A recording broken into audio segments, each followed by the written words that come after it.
The voice of one crying in the wilderness. This haunting phrase from the prophet Isaiah still rings out down through the centuries. Normally it's a kind of job description for Jesus' cousin John, yet it still rings out loudly today as a thread of sanity in a wild world of swirling problems. This week, Luke sets up the context for what he wants us to understand. Luke gives us the details of the Roman power structure in Israel at the time.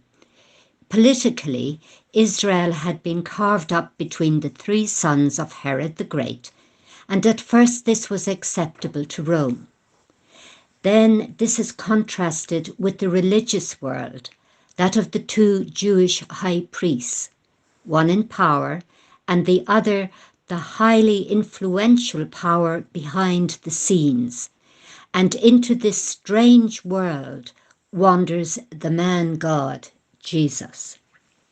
A man of humble origins, of questionable birth. A man that Luke uses the Greek word wonder to describe. So here we have the politicians of the day appointed by Rome to confirm the historicity of these events. They really happened.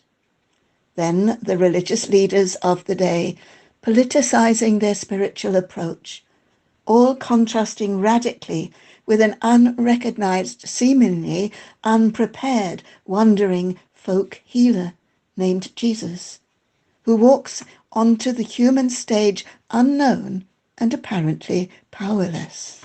And yet, Isaiah invites us to prepare for exactly this kind of unexpected person by getting the route that he will travel upon ready, by making the paths straight and smooth, so that all flesh shall see God's instrument of salvation.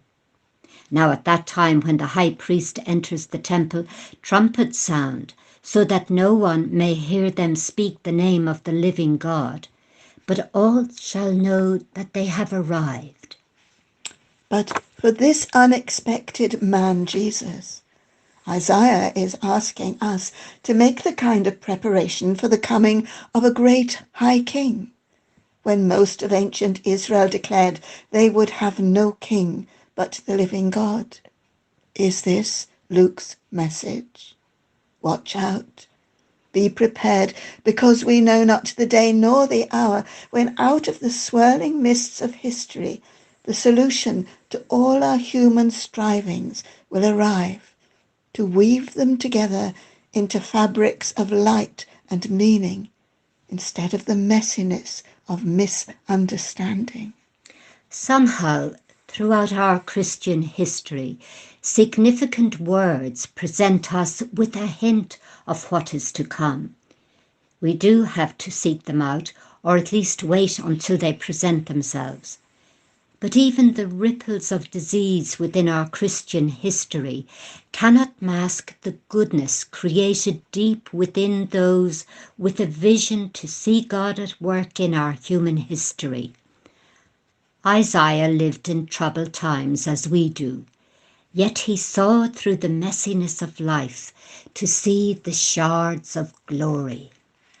And in the end, if we dare to shake off the dust and chaos of our lives and share something of that glory with one another, then we might discover the one who comes, the one who alone can smooth out our troubled lives.